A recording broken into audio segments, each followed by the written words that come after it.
Mani sauc Katīja Kauniece. Pati esmu tikko pabeigusi psiholoģijas studijas, maģistratūru, un šobrīd esmu darba meklējumos. Un pēdējos 2 gadus esmu bijusi asistente savam bērnam skolā. Par savu ģimeni mēs esam 4 cilvēki ģimenē un viens 4-kājienais draugs. Man ir vīrs Jānis, tā ģimenes galva, galvenais, teiksim tā, peldītājs. Tad esmu es, mamma, un 2 bērni. Vecākais ir Miks, dēls, viņam ir 13 gadi šobrīd, un jaunākā meitiņa ir Elīza, viņai ir 9 gadi. Elīza man ir ļoti mērķtiecīga, neatlaidīga, bet tajā pašā laikā viņa ir ļoti arī jūtīga un emocionāla. Un, man liekas, viņa ir arī tāds pozitīvi domājošs cilvēks, ļoti sabiedriska. Un, jā, es domāju, tas arī ir tas galvenais, kas viņu raksturo. Par Elīzes diagnozi mēs uzzinājām aptuveni ap viņas gada vecumu, bet ņemot vērā, ka Elīze bija priekšlaikus dzimis bērniņš, viņa piedzima grūtniecības 7. mēnesī, bija jau zināms, ka ir šādi riski, kā varētu būt kādi, teiksim tā, šajā dzemdību procesā vai pēcdzemdību periodā iegūtas arī kādas paliekošas sekas. Un, jā, šajā gadījumā bija tā, ka sākumā jau mēs jutām, ka Elīzei nedaudz tā attīstība atpaliek, bet skatoties tādā līdz gada vecumam, priekšlaikus dzimušiem bērniņiem šo te vecumu nedaudz koriģē un to attīstību tā kā skatās arī drusku lēnākā tempā, bet ap šo gada vecumu jau bija skaidrs, ka tomēr ir arī kādas paliekošas sekas, un Elīzes gadījumā tie bija kustību traucējumi. Varēja novērot, ka kājiņas ir neaktīvākas, viņa nevarēja piecelties. Ap gada vecumu viņa vēl nerāpoja, viņa tikai līda, bet rāpot iemācījās nedaudz vēlāk. Un tad arī ārsti uzstādīja šo diagnozi. Teiksim tā, tas varbūt nenāca kā tāds pārsteigums, bet, protams, jā, tas bija arī tāds smags periods ģimenei. Grūti pat pateikt, tas jau liekas tik sen, jau 8 gadi pagājuši. Bet, pirmais droši vien ir tas, kad ar ģimeni kopā šo periodu ir pārdzīvot daudz vieglāk, zinot, ka ir tas atbalsts, un gan vecvecāki bija gatavi vienmēr iesaistīties un palīdzēt, gan arī vīrs. Un es pati sapratu, jā, varbūt man būs nedaudz jāatliek malā savas karjeras ambīcijas un jāpievēršas vairāk bērnam. Un tā pašā laikā vēl jau ir arī tā neziņa, jo gada vecumā tu īsti nezini, kā šī diagnoze izvērtīsies, jo viņi var būt ļoti, ļoti dažādās smaguma pakāpēs, un arī izpausmes var būt ļoti dažādas. Līdz ar to diezgan daudz arī neziņas nāk līdz šai diagnozei. Tas bija tāds periods, kad lēnā garā jau mēs pieradām pie šīs domas, ka tā iespējamība ir un ka tā dzīve būs savādāka, varbūt nekā mūsu pirmajam bērnam. Jau tas viss pirmais gads bija daudz vairāk dažādas procedūras, pārbaudes, tās pašas masāžas, fizioterapijas. Mēs jau apmeklējām jau pirms gada vecuma ar Elīzu. Un, es domāju, ka savā ziņā tas bija arī tāds sagatavošanās process. Es ļoti spilgti atceros tieši to brīdi, kad mums pateica, ka tomēr tā diagnoze apstiprinās. Bet tajā pašā laikā nebija arī tādas nolemtības sajūtas. Kaut kā bija tā sajūta, ka mēs darīsim visu, ko vajadzēs, mēs iesim uz priekšu un mēģināsim nodrošināt Elīzei visu, ko mēs varam. Un arī ap to gada vecumu jau bija diezgan skaidrs, ka Elīze, piemēram, jau bija sākus pirmos vārdiņus runāt. Tādā ziņā, ka intelektuāla attīstība viņai gāja diezgan vecumam atbilstoši. Un tad mēs arī sapratām, ka tā lielākā rūpe būs tieši par tām kustībām un par to vides pielāgošanu, ka tās būs lielākais izaicinājums. Savā ziņā man pat liekas, ka mūsu dienas ritms daudz neatšķiras no arī tādas tipiskākas ģimenes dienas ritma. Protams, ir tās lietas, kur mēs zinām, ka mums Elīzei ir jāpalīdz, bet nav arī tā, ka liktos, ka ka mēs esam tikai pakārtoti, piemēram, Elīzes vajadzībām, un kad katrs no mums ģimenē var arī veltīt laiku sev, un tajā pašā laikā, visi kopā varam darīt arī daudzas aktivitātes, kaut kur piedalīties, braukt, atpūsties, un arī ikdienas tajā solī, esam tā kā visi kopā. Viena no tām ikdienas grūtībām, ko es uzreiz iedomājos, ir tas, ka tad, kad mēs kaut kur taisamies braukt, mēs vienmēr domājam par to, kas mums Elīzei ir jāpaņem līdzi. Viņai ir 3 palīglīdzekļi, pārvietoties ir ratiņkrēsls, ir rolators, tad staigāšanas rāmis un tripodi. Un tad mašīnas bagāžniekā mēs parasti varam ielikt 2, līdz ar to vienmēr ir jādomā par to, vai tajā vietā, uz kurien mēs braucam, būs, piemēram, lifts, jo ar ratiņkrēslu pa kāpnēm, diemžēl, nekādi nevar uzkāpt. Tas varētu būt tāds viena no tām lietām, par ko sanāk piedomāt ikdienā. Mājās, man liekas, tas vienkārši ir tā izveidojies, ka tad, kad mēs pērkam kaut kādas mēbeles, mēs vienmēr domājam, vai Elīze tur varēs pati apsēsties, vai viņai tur būs ērti. Un man šķiet, ka visā šajā procesā, tas iekārtojums ir pielāgots, pat varbūt nemanot to, ka tam ir speciāli jāpievērš uzmanība. Šobrīd, ko mēs redzam kā izaicinājumu, nākamais solis, ka mums vajadzētu pielāgot vannas istabu, jo mums, kamēr Elīze bija maziņa, bija ļoti ērti, mums ir vanna mājās, un šobrīd mēs saprotam, ka Elīzei augot, iespējams, lai viņa varētu arī pati sevi, tā aprūpēt, tad ir daudz ērtāk varētu būt duša, un tad arī šie krēsliņi dušā vai rokturi. Un tas viss jāizdomā, kā to tālāk mūsu vannas istabā realizēt, jo vannas istaba ir diezgan maziņa.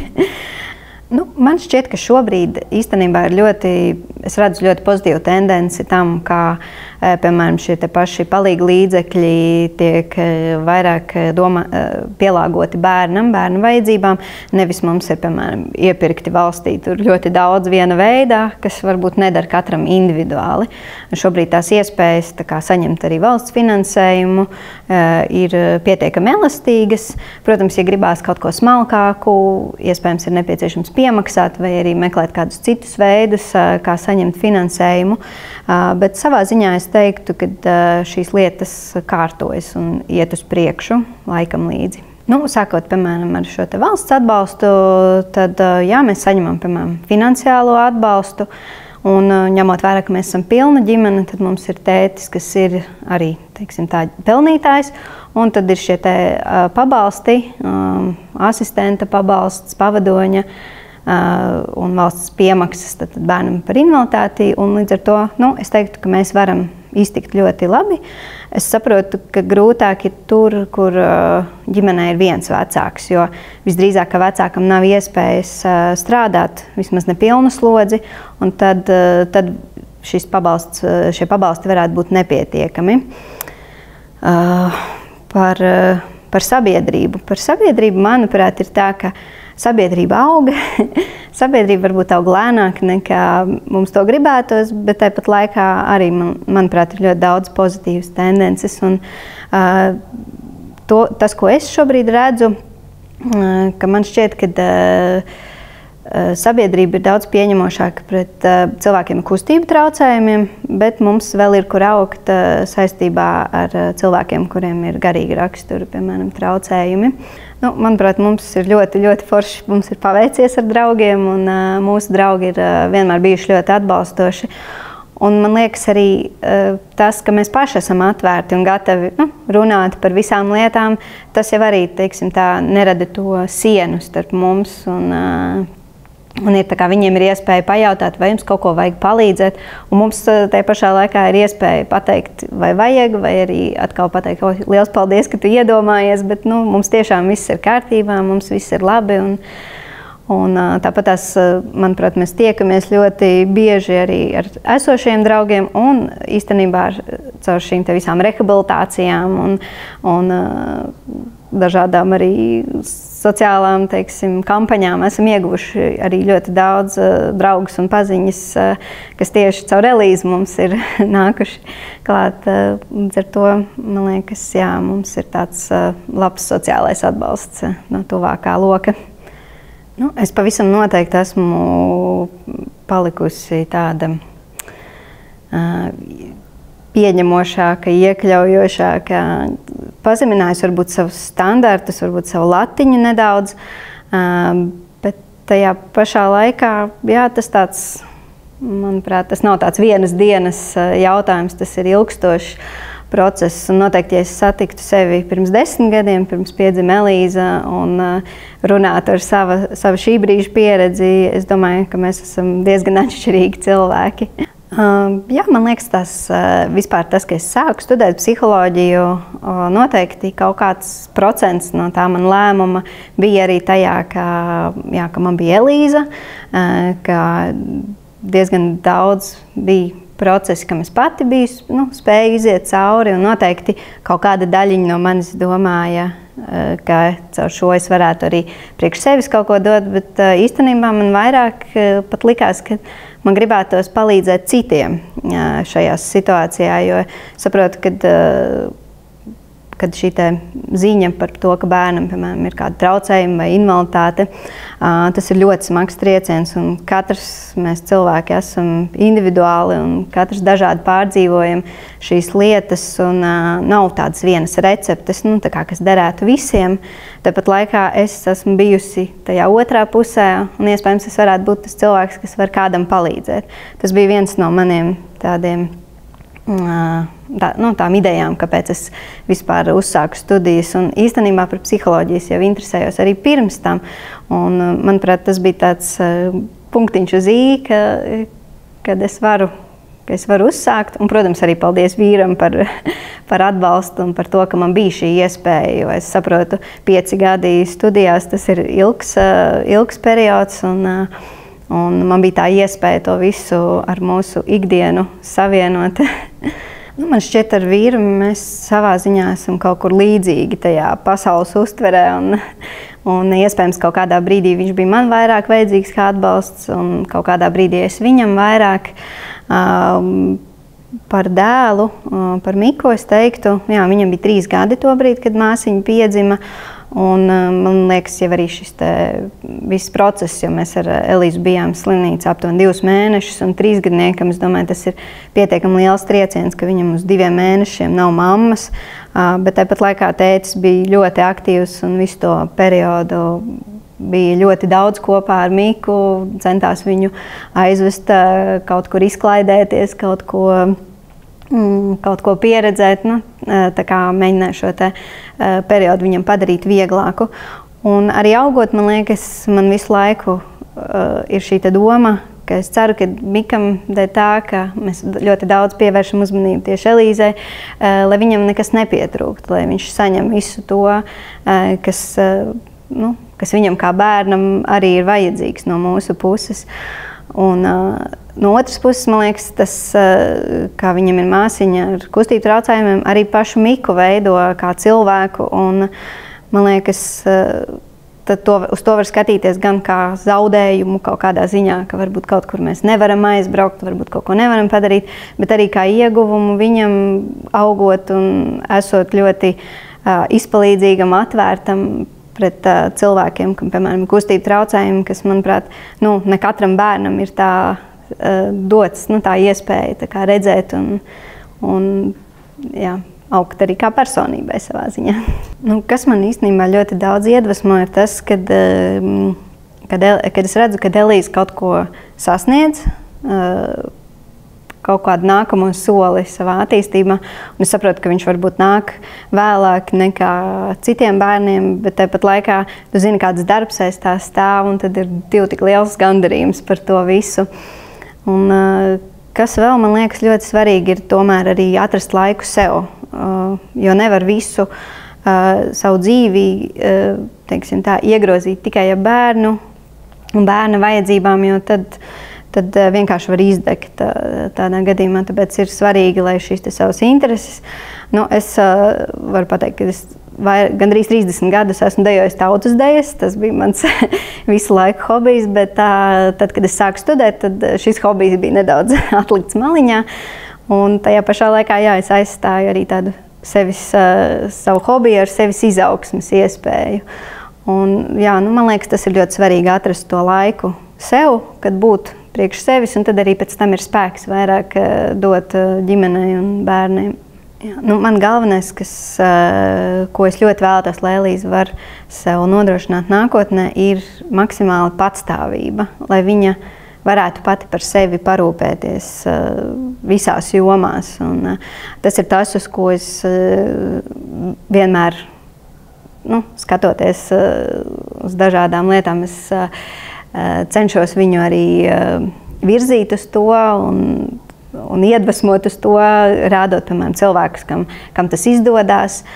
Un es ceru, jā, kad kādreiz viņi varēs iespējams dzīvot pati, iespējams kādas grupu mājas vai kādas šādas iespējas, bet ka viņai būs tā iespēja pašai noteikt savu dzīvi un nebūs vienmēr jābūt teiksim, tā kāda tiešā aprūpē, ka viņi varēs daudz maz aprūpēt sevi. Pirmkārt, es gribētu pateikt, ka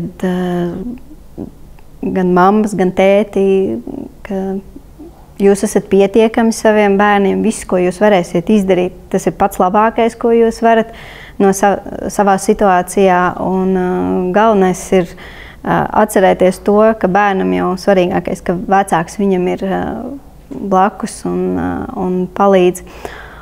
Un otrs noteikti, ko es gribētu pateikt, ka jūs neesat vieni. Varbūt liekas, jā, tajā brīdī, kad saņem šo diagnozi, kāpēc tieši es, kāpēc tieši ar mani, bet mums Latvijā ir gandrīz 10 000 bērni, kuriem ir noteikti invaliditāte, tātad vismaz tikpat vecāku vai uz pusi vairāk. Un līdz ar to ir tās iespējas meklēt arī atbalstu no citiem vecākiem, informāciju no citiem vecākiem. Tas ir ļoti liels ieguvums. Viens, kas man liekas, kā sabiedrībai, šobrīd mēs ļoti daudz runājam par to iekļaujošo sabiedrību un visu šo, bet tāpat laikā ļoti daudz lietas ir vairāk tā kā uz papīra, bet tikko kā mēs dzīvē nonākam līdz tam, tā ieslēdzas kaut kādi citi mehānismi, un mēs varbūt nevienmēr esam tik atvērti un saprotoši, kas ir dabīgi, tā ir cilvēka, teiksim, tā cilvēka dabā tas ir, bet es domāju, jā, reizēm varbūt vairāk piedomāt pie tā un censties tiem cilvēkiem, kam ir kaut kādi traucējumi, grūtības, censties viņiem radīt to sajūtu, ka viņi nav tik atšķirīgi, ka viņi ir sabiedrības daļa un pieņemt viņus vairāk kā cilvēkus, kā personības, nevis kā viņu kā viņu grūtības. Tā kā likt priekšā to cilvēku personību, nevis viņu grūtības. Man liekas, viss tāds priecīgākais brīdis, ko es tādā nesenākā varbūt pagātnē atceros, tas ir, kad Elīze bija 5 gadi, viņa spēra savus pirmos solīšus. Un tas bija tāds ļoti emocionāls tiešām brīdis, kad tu saproti, ka ar lielu darbu ļoti daudz ko var panākt. Jā, ka mēs šos solīšus sagaidījām. Protams, šobrīd atkal ir tas augšanas posms, un viņai atkal vairāk ir vajadzīgas palīga ierīces. Bet tas ir ļoti mainīgi, un mēs zinām, ka ir kaut kādas lietas, ko viņa noteikti var sasniegt, un ar savu neatlaidību un cīņas spāru, man liekas, ļoti daudz. Reizēm var panākt vairāk nekā ārsti saka, ka varēs bērns sasniegt. Mērķtiecība, neatlaidība, man liekas, nekad nepadoties tādam izmisumam, būt arī pietiekami elastīgiem. Jo tajā brīdī, kad saproti, ka varbūt tas mērķis, kas ir uzlikts, ir par augstu, ka tā latiņa nav īsti sasniedzama, neieciklēties uz to, bet varbūt palaist latiņu nedaudz zemāk un saprast, ka arī tas ir pietiekami. Un kad nevienmēr šie augstie mērķi sasniegtie būs tas laimes brīdis, ka iespējams, ka tā laime jāmeklē vairāk tepatās mazajos sīkumos. Jā, runājot tieši par šo medicīnisko pusi Elīzes visā dzīves laikā, tad Elīzei ir veiktas 2 operācijas, viena šeit pat Latvijā un otra Vācijā. Un, man liekas, tie arī ir bijuši viena no smagākajiem lēmumiem, ko mēs ar vīru pieņemam kopā par to, vai veikt šo operāciju vai nē, jo tas ir vecāka rokās izlemt.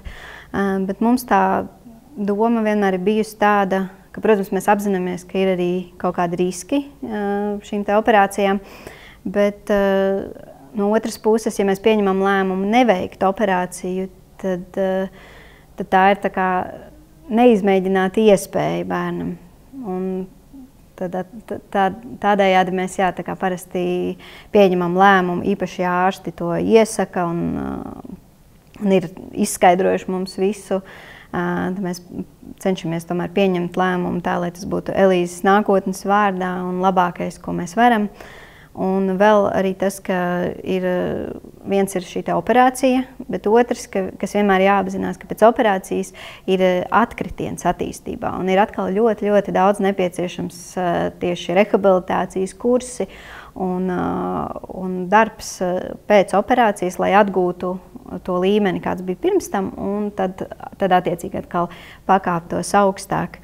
Un, tas, man liekas, arī ir jāapzinās, ka nav tādas burvi nūjiņas, kas, teiksim tā, var visu izlabot, bet tur apakšā ir ļoti daudz smagu lēmumu un smaga darba, un jācenšas arī sabalansēt to, jo Elīze tomēr jāsaprot, ir arī bērns, un ir svarīgi, lai viņi var arī piedzīvot bērnību, nevis tikai dzīvoties pa rehabilitācijas iestādēm, visu laiku mēģinot sasniegt kaut kādus mērķus, ko es arī iepriekš minēju par to latiņu.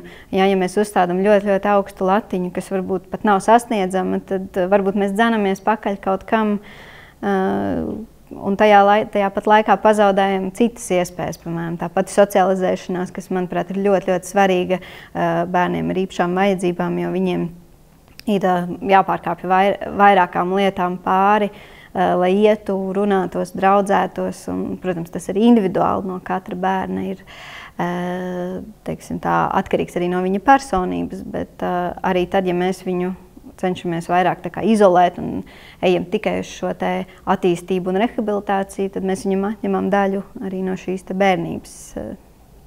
Pēdējie 9 gadi pavisam noteikti ir aizgājuši vairāk tādā, ja man prasa, kas ir mana profesija, man pirmais uzreiz nāk prātā šī atbilde mamma.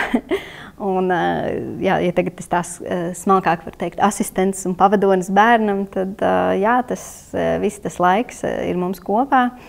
Bet tāpat laikā es uzskatu, ka īstenībā būtu labi, ja mums šis asistenta pakalpojums būtu ārpus ģimenes, nevis ģimenes locekļu nodrošināts, jo lielākoties Latvijā tā ir, ka tā kā asistents vai pavadonis ir vecāks vai kāds radinieks, piemēram, vecmāmas reizēm arī iesaistās, bet, manuprāt, bērnam daudz viņa attīstībai daudz labvēlīgāk ir tad, ja tā ir ārpus ģimenes šis te palīgs asistents, jo arī ar mammu šīs te daudzās lomas mammai ir, tad mamma ir mājās, tad mamma ir skolā kā asistents, un arī gan mammai ir grūti, gan bērnam ir grūti novilkt ļoti daudzas robežas, kuras vajadzētu.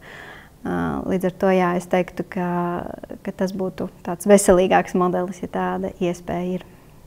Stiprums, spēks, man liekas, tas nav vairāk par fizisko, bet īstenībā ļoti daudz tieši par tādu mentālo izturību, elastību, sīkstumu, spēju kaut kā ieraudzīt to, ka aiz tām grūtībām ir arī tās labās lietas un censties nevienmēr tikai fokusēties uz to, kas ir grūti vai kas nav paveicams, bet arī novērtēt to, kas jau ir un kas ir dots un kas ir sasniegts. Un, manuprāt, tas ir ļoti svarīgi arī priekš sevis stiprināšanai vienmēr atcerēties, ka tik daudz darba ir paveikts un uzsist sev uz pleca un pateikt, ok, šis bija ļoti labi, to esi malacis, jūs tikāt tam cauri un arī tas komandas darbs, jā, spēks arī noteikti ir tajā, ka ir atbalsts un ir tā kopības sajūta gan ģimene, gan paplašinātā ģimene ar vecvecākiem, gan draugi, ir paziņas, jā. Jā, manuprāt, to pēc tās diagnozes saņemšanas var salīdzināt ar sēru procesu, kur iziet cauri bieži vien visām šīm te sērošanas 5 kārtām, kur sākumā ir tāds noliegums, neticība, tad ir dusmas par to, kāpēc es, un pēc tam jau aiziet uz tādu tā kā pieņemšanu, un tad jau ir domāšana par to, ko mēs darīsim tālāk. Un, manuprāt, arī, kas ir jāsaprot ar bērnu ar īpašām vajadzībām, ka tas sēru process, viņš var atkārtoties. Tas nav tā, ka tikai pēc diagnozes saņemšanas mēs izejam tam visam cauri un viss, un tālāk mēs dzīvojam atkal skaisti. Nē, bērns sasniedz kaut kādus vecumus savā dzīvē, piemēram, pubertātes vecumu, kad jau ir pieaudzis, un šajos brīžos atkal var atkārtoties šis te pats, jo tur, teiksim, tā pazūd kaut kādi sapņi par to, ko mēs esam izdomājuši, kā mēs gribam, lai mūsu bērnu dzīve izskatītos. Un līdz ar to jā, veselīgi ir iziet cauri arī šim izsērošanas procesam un atkal, teiksim tā, uzņemt kaut kādu jaunu kursu dzīvē. Jā, diemžēl ir arī šādas situācijas, kad ģimenes izjūg, uzzinot diagnozi, kāds no vecākiem neiztur, biežāk tēvi, bet es zinu arī situācijas, kad ir otrādāk, kad ir palicis tēvs ar bērnu viens pats audzināšanā. Un, protams, tas ir vēl daudz lielāks šoks un ir ļoti, ļoti grūti. Noteikti es iesaku nepalikt vienam tajā visā un meklēt kaut kādu atbalstu, kaut kādu cilvēkus, kas arī šim te iet cauri, jo viņi vislabāk zinās un viņi vislabāk sapratīs. Un, jā, tādā veidā noteikti iegūt kaut kādu atbalstu priekš sevis. Jā, pavisam noteikti es esmu, teiksim tā, tikko svaigi pabeigusi studijas, jā, kā psihologs varbūt vēl esmu diezgan zaļš, bet tāpat laikā man ir ļoti liela dzīves pieredze un ļoti daudz, kam esmu gājusi pati cauri. Līdz ar to, jā, noteikti īpaši šādiem vecākiem varu būt noteikti atbalsts un saprast viņus, ne tikai uzklausīt, bet arī saprast šo te otru pusi, lai arī katra situācija ir individuāla, ir kaut kādas lietas, kam tomēr mēs visi ejam cauri.